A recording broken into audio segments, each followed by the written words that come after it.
So, sacrifice, it's like giving up something valuable for a greater good.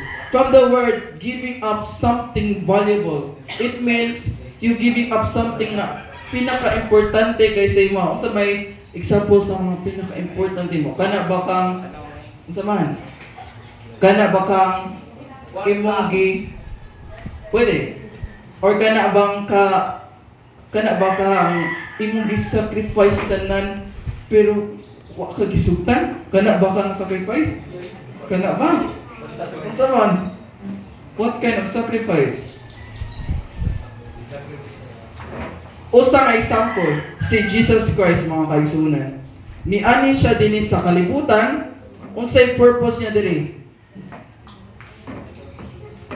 Aron, unsa man? Niani siya sa kalibutan aron maluwas na. Unsa may pamaagi? Iyang take nga life. Iyang i-sacrifice iyang kinibuhi para sa tuwa. Kay gilaw man kay ta, gimo ta. Because God is love. Ang Ginoo gugma. So that's why He sacrificed His life for us. Biskan daghan kay tagsala. So sacrifice is also a daily part of love, growth, and faith. So, pangutana, balik yapon, what have you sacrificed lately? Ganiya, unsa man imong gi-sacrifice? Time. Kana maligya ka. Kana gyapon, imong gi-sacrifice imong time. Nagduwa ra unta ka. Pero imong gi-sacrifice nga mamaligya ka. Amo nang example sa sacrifice. Unsa pa man? Kwarta. Ay pare sige. Ay sa trabaho di ay kanang para kana sa imong gi-sacrifice imong time unta sa family nanay nun sa trabaho. Amo na example sa sacrifice. So sometimes the greatest gift is giving up. Nga naman, why the greatest gift is giving up? Na may idea. Nganong greatest gift man yung giving up? Nga naman. Miko, naka-idea? Why the greatest gift is giving up? Nganong gift mo kayo ng giving up? Ano man? Yahay. Yahay? Pwede? Sa paman? EJ? Maria? Miles? Okay. So, sometimes the greatest giving up because it means mga kaisunan, you are letting go of your pain, your pride, or the things that hold you back, like pride, pain, or pressure sa mga tao o toxic people. So, this can bring peace, freedom, or your chance to grow. Kaya galing sa mga nakoy makitaan sa Facebook or YouTube. Basta buwagan ka, usasad ka ng mag-build up din silang muscle, aron mo grow sila. Amo na example sa ila. Pero sa ato, kung sa mga example sa ato Kuya, wasa na eh. Unsa man sa as Kristohanon, unsa may buhaton nato kung ugaling na mga challenges nga ihatag sa Ginoo o kanang biyaan ka or ibandon ka sa imong family, unsa may buhaton nimo? Yes.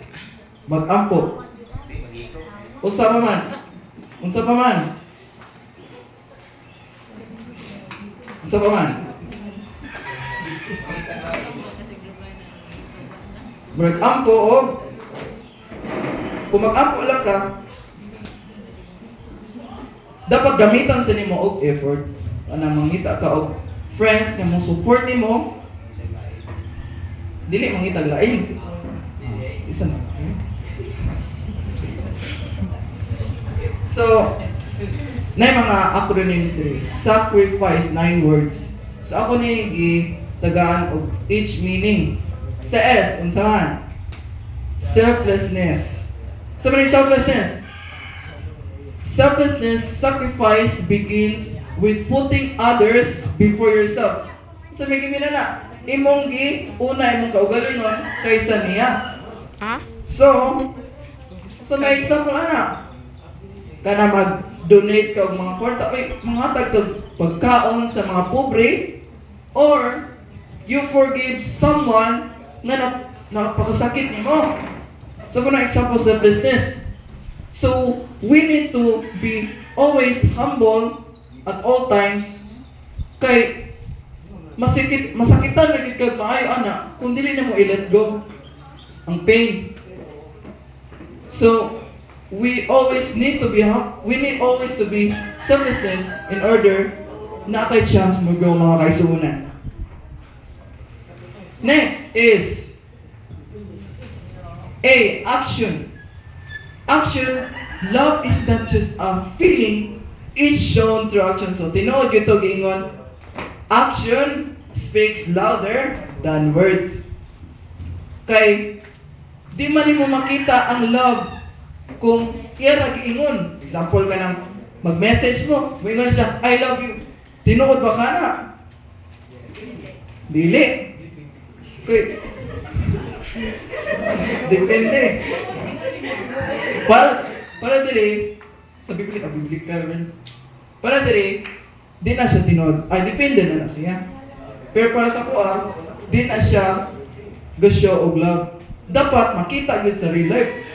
Na para kay ang pamaagi kay unsa may example nga unsay pamaagi i-show iyang love nimo unsa man. Example mi ko unsa man. Kanang dili mga bet kanang unsa may show para sa kuha kanang makagusto ko sa anang tao unsa man ako i-show love, di ba? Sa una matag ko pagkaon with effort kayo, gentleman, amo nang ako i-show akong love sa usa ka tao, di na ako ingon siya sa una pa dito pero nawala na. So Dito love. Dili to love. so next na mo isa na.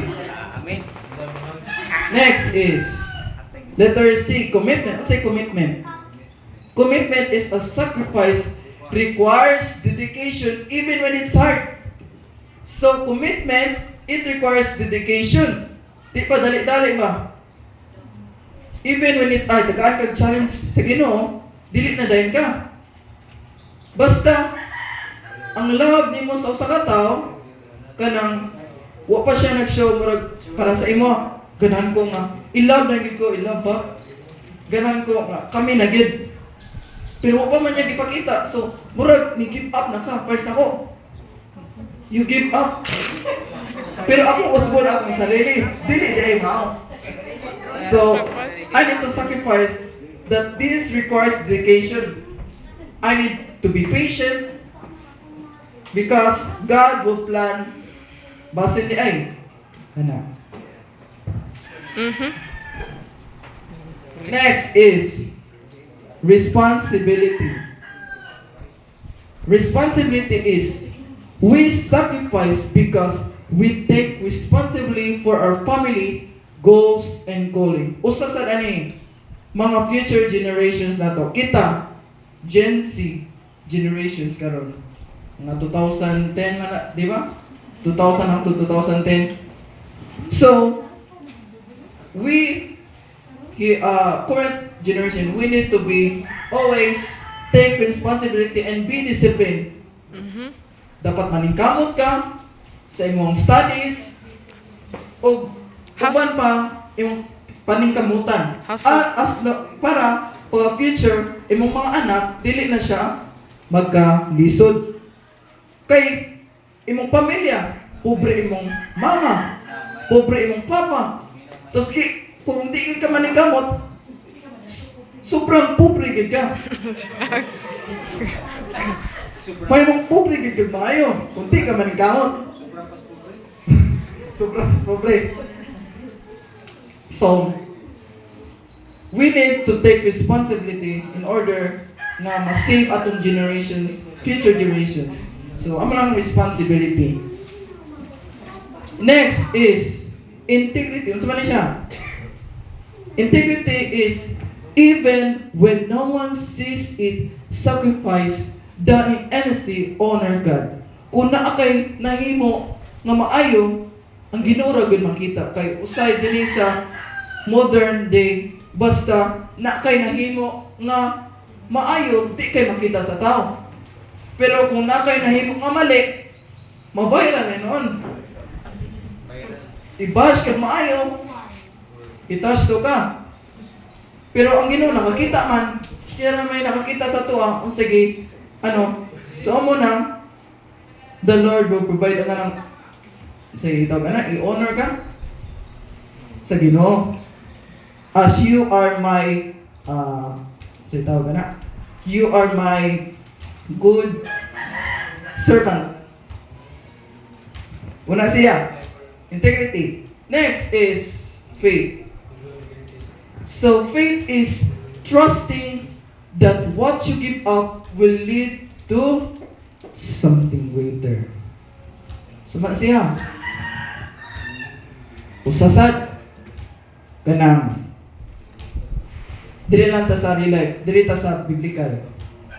About ni Abraham offering Isaac, makita sa Genesis 22 verse 1 to 18. He trusted God's promise even when asked to sacrifice his son. So, iyang sacrifice yung anak dito sa tawag dito, guys, sa offering, aron i-sacrifice yung anak. Pero, deep inside sa heart ni Abraham, nag-uol siya. Okay, nganong i-sacrifice man ni anak? Pero, nag-appreciate trust sa Ginoo. So iya gyapon gisunod ang task sa Ginoo. Yung ibutang ito. Tapos na may miracle na hitabo, which is nakakita siya sheep. Amo na we need to put trust sa Ginoo kay the Lord will always provide mga kaigsuonan. Even ka na magsakit ka mga igsuonan. Pero nasa usad kanang sa una ako nagsakit ko sa una biskan lisod kayo akong like akong paminaw last year mga isunan wa gyapon ko ni undang og pag sa Ginoo wa na ko gi bash ang Ginoo kanang wala na ko gi Siya ba gibash? ay wa ko na sako wala ko na sako sa Ginoo wa ko na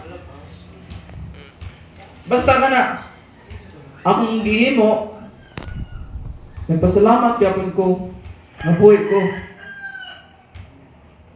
Iska nagsakit ko mga isunan, nag-ampog yapon ko, amo nang buhaton ako. Kay, the Lord will always help you, even though lisod imong naagian mga isunan. So next,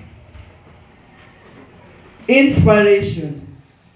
Inspiration, sacrifice, inspire others to do good and follow your example. Kung nakabati mo sa Diwali, ganyan ni Brother E.G., evangelist, sino to yan? Sa may natunan sa iyang lesson pag ganyan. About to sa unsa man, Miles. Unsa man tong promotional talk ni EJ. Dili ka itong lesson study. Sige no. Anggi, unsa man? Katong usa si Jonah. Niadto siya dito sa Ninive. Ay, Ninive ba to? Aron, musangya siya sa balita. Pero, wa siya naminaw. Amo nang yatagan og bagyo, naglutaw-lutaw dito ang barko, hangtod gilabay na lang si Jonah para paunon siya sa whale. Ug adto siya dito sa balik sa Tarshish. Nineveh. Ay, Nineveh. Ilabay siya dito sa Nineveh aron masangyaw. So, unsa may matun-an nato sa unsa may makuha nato sa inspiration, unsa may dina kanang atong pagsangyaw mga kaisunan, kanang wala kay nakapaminaw mga kaisunan, basta musangyaw ka, naka-inspire na sila. Kay basta magwalid, di ba ka mga kaisunan, magtuko-tuko ka na sila, basta maminaw. Pero mga kaisunan, ayaw kag-uol mga kaisunan. Kay usasad kanang magapaminaw sila mga kaisunan, naka-inspire na din na sila. So, when you teach someone, you need to be always confident and always trust in God, and the Lord will always help you and guide you mga kaisunan. So, next is Christ-centered. Second to the last na siya. Christ-centered is true sacrifice mirrors the example of Jesus. So the word true sacrifice mirrors kung sa siya. Sa masigiming. True sacrifice mirrors. What do you mean by that, mga kaisunan? Sa may gimin anak. So ang gimin anak mga kaisunan is we need to be like God, yung character, because it mirrors na we need to sacrifice out of love, not pride. And we give something to anyone, but dili ka mangayo og suhol. Basta usasad, we chose obedience to God even if it costs us comfort, time, or popularity mga kaisunan. So, that's why atong sundon ang pagkakristohanon kay makahatag na ni siya og benefits sa ato ang mga kaisunan. Tagaan ka og blessings Ginoo, usasad na iuban sa dana. Next, last is eternal impact. So what we sacrifice now may not always benefit us immediately, but it echoes in eternity. So usa sana na magtanong ka og seed mga isunan, basta tagaanin mo siya tubig, imong i-fertilize, mugrow na lang siya maayo. So parehasan na ang atong pagka-Kristohanon nga pimilan ta magbinuotan diri sa kalibutan, ang kanang imong value mga isunan, mugrow na siya hangtod sa eternity mga isunan. So, last, what is God asking you to sacrifice today? What is God asking you to sacrifice today? Unsay di pa sacrifice niya karon? Ang atong unsa man? Time aron makasimba ta sa Ginoo karon. Makadayeg ang purpose nato ngano ni anita diri sa simbahan mga kaisunan para makasimba niya kay hapit na gid maabot ang the Sunday law mga kaisunan. So we need to be always prepared mga kaisunan na kung ugalay mahitabo na kay sa karong modern day mga kaisunan daghan na kay mga disaster.